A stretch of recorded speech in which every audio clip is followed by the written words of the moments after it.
Assalamualaikum warahmatullahi wabarakatuh. Alhamdulillahirobbilalamin. Buku yang saya karang ini adalah Membangun Desa Entrepreneur Revolution, yang isinya adalah bagaimana cara untuk meningkatkan pendapatan dengan cepat. Bisa bersama Ismail Satrianto Angga Praja. Motivator, mentor entrepreneur, Ketua JSM Jawa Barat. Materi ini adalah ada di dalam buku Membangun Desa Entrepreneur Revolution. Cara meningkatkan pendapatan rakyat lebih cepat. Just the two of us. We can make it if we try. Just the two of us. Di dalam dunia bisnis, ada yang terlihat bisnis itu besar, sehingga memukau banyak orang. Kalau melihat bisnis kecil, seperti Kucuci, Raja Sate, mereka mengatakan, ini bisnis apaan? Ternyata di balik itu ada wilayah yang tidak pernah dilihat orang.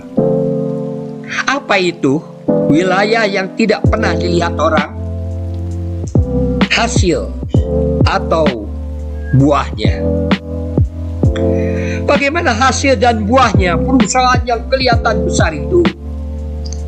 Ternyata kemanfaatannya, kebergunaannya, perusahaan itu kurang mampu meningkatkan pendapatan rakyat, kurang mampu meningkatkan kesejahteraan warga, atau buahnya kecil.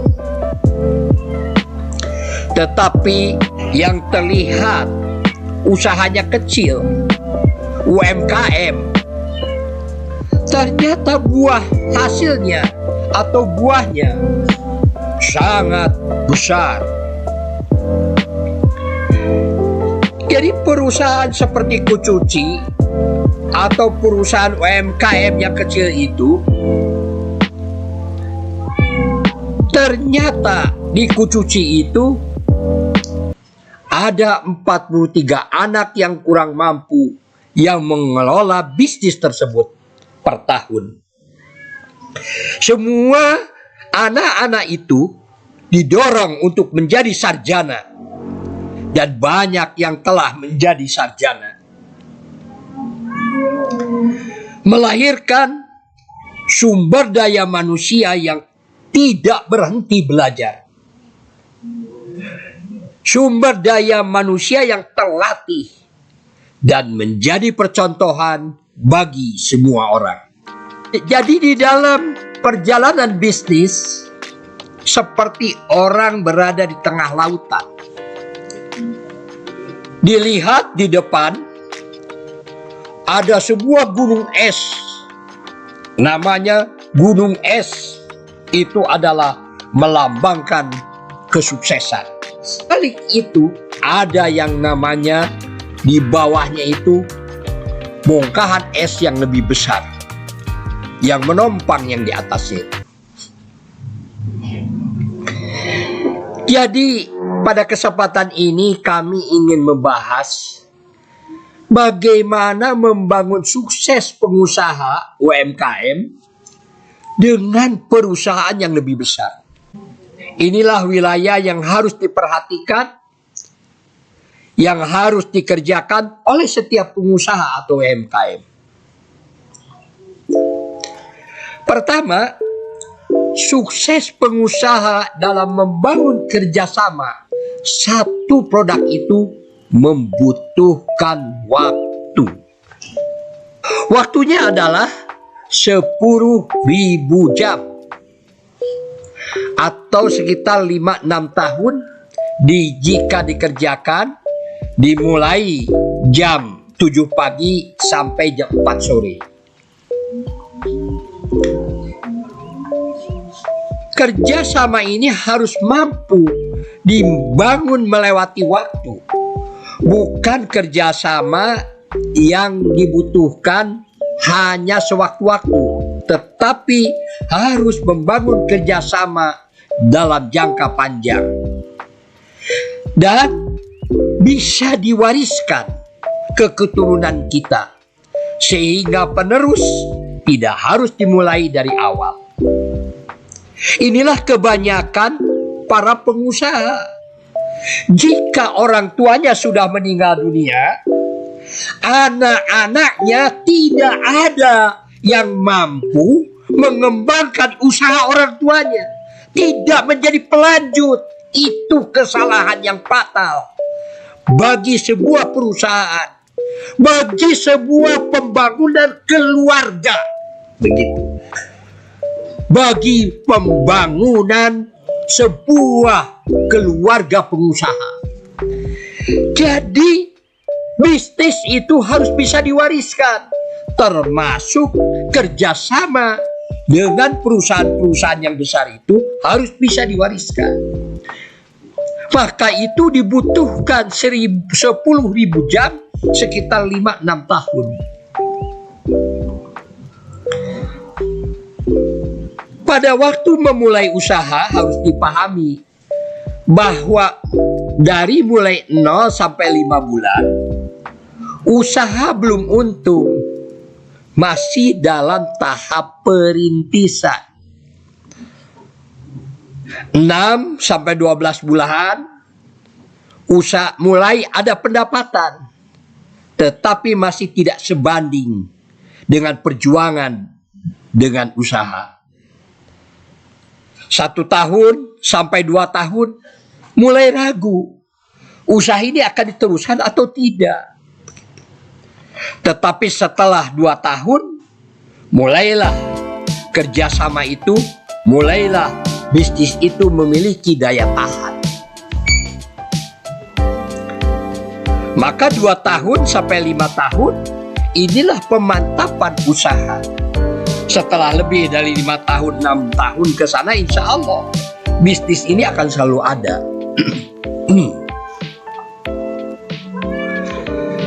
Sekarang ada 9 langkah proses terwujudnya kerjasama yang memadai pengusaha UMKM dengan perusahaan yang lebih besar atau PT yang lebih besar. Yang pertama adalah pengusaha atau UMKM harus berani membuat kantor usaha di rumah tempat tinggal milik sendiri atau di tempat kontrakan untuk membangun kepercayaan dan keseriusan yang lebih besar. Perlu membuat tim yang terpercaya, dimulai di rumahnya sendiri bersama istri, bersama anak-anaknya, atau bersama keluarganya dan pegawainya, sehingga rumahku menjadi tempat usahaku, tempat usahaku adalah rumahku. Aku bangun, sudah mulai bekerja untuk perusahaanku. Aku hendak tidur, masih juga mengerjakan pekerjaanku bersama keluargaku. Jadi seisi dari rumah itu, terutama anak-anak, itu harus menjadi pewaris usaha orang tuanya, sehingga anak-anak itu yang menjadi penerus tidak dimulai dari nol. Jadi kesuksesan dimulai dari rumahnya atau dari rumah. Inilah yang harus ditempel di kantor untuk melatih kecerdasan finansial, yaitu laporan pendapatan harian. Inilah catatan yang harus dibuat oleh para pengusaha sebagai fondamen perusahaan. Di sana tertulis ada tanggal 1, tanggal 2, tanggal 3, ada target pendapatan, ya, di mana ini ada sebuah perencanaan dan ada realisasi pendapatan. Ya, dan setiap hari harus dipantau pendapatan itu. Inilah yang harus ditempel untuk melatih kecerdasan finansial secara komplitnya seperti ini. Monitoring pendapatan harian, ada bulan, ada pendapatan bulan lalu, ada rata-rata per hari berapa begitu. Lalu ada rencananya, ada realisasinya, ada prestasi kinerjanya, dan ada keterangan. Ini yang komplit. Tapi kalau kebetulan produknya banyak, ya cukup sajalah 3 begitu, 3 kolom, yaitu yang namanya target, realisasi, begitu. Di sana ada realisasi pendapatan harian dan akumulasi. Yang kedua, harus rajin melakukan penawaran produk kapanpun, dimanapun, sedang apapun. Rajin melakukan penawaran adalah sebuah pekerjaan yang terbaik bagi pengusaha atau bagi siapapun. Jadi kalau kita ditanya pekerjaan apa yang terbaik itu, berani memulai, rajin melakukan penawaran. Seluruh warga rumah atau pegawai harus semuanya terlibat dalam melakukan penawaran, yaitu membuat banner yang besar dipasang di depan rumah. HP warga rumah dan pegawainya harus dimaksimalkan untuk penawaran. Buat pamflet, dibagikan dan ditempel-tempel. Yang ketiga adalah handphone Android. Dimaksimalkan kegunaannya dan berjuang menggunakan teknologi yang terbaru, yang lebih murah, lebih cepat, lebih terstandarkan, dan lebih baik. Yang keempat adalah pemahaman produk. Kita harus tahu bahwa produk itu keunggulannya di mana, begitu, kelemahannya di mana, manfaatnya apa, sehingga penawaran itu bisa dilakukan oleh kita dengan cara yang baik. Yang kelima adalah membangun konsumen tetap atau customer base. Satu adalah kita harus mengetahui data pelanggan. Kedua, pelayanan lebih cepat, lebih murah, memuaskan. Ketiga, jangan berdebat dengan pelanggan. Yang keenam adalah membangun supplier tetap atau supplier base. Yang pertama adalah jika belanja jangan dibiasakan menawar barang. Yang kedua, bangun hubungan baik dengan supplier. Yang ketiga, supplier yang berpengalaman lebih dari 5-6 tahun harus dijadikan mentor atau guru. Ketujuh adalah penguasaan jalur distribusi. Yang pertama, asal barang pertama dari mana dan berapa harganya sampai kepada Anda beli, serta siapa saja yang menjadi distribusi barang tersebut.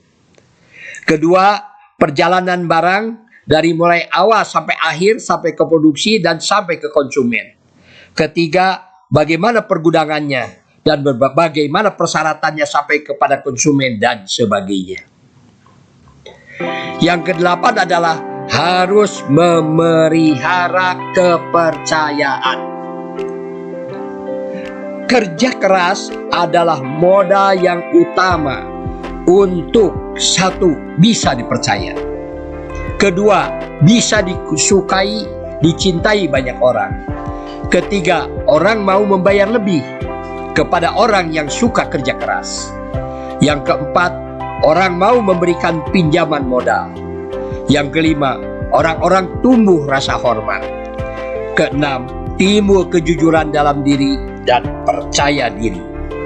Ketujuh, pelayanan harus lebih baik. Kedelapan, pelanggan harus merasa bahagia dan puas.